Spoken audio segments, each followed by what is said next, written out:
Ang Joint Administrative Order Number 24-02 ay ang revised rule sa pagbibigay ng bukod pang 5% na special discount sa mga senior citizens at mga persons with disabilities sa tuwing bibili sila ng mga produkto na kabilang at itinuturing na basic necessities at prime commodities.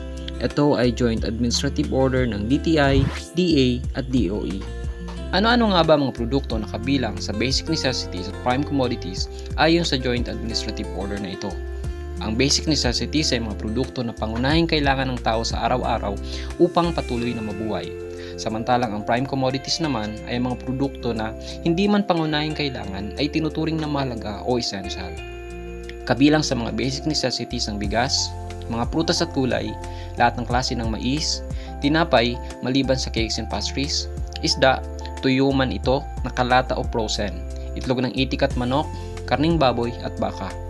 Kabilang naman sa mga prime commodities ang mga sumusunod, lahat ng klase ng harina, mga nakalatang karning baka, manok at baboy, aromatics kasama ng bawang at sibuyas, locally produced na suka, toyo at patis.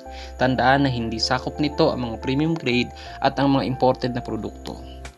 Para sa kumpletong talaan at ang iba pang detalye, you can refer at the attached copy of the Joint Administrative Order 24-02 na nasa comment section.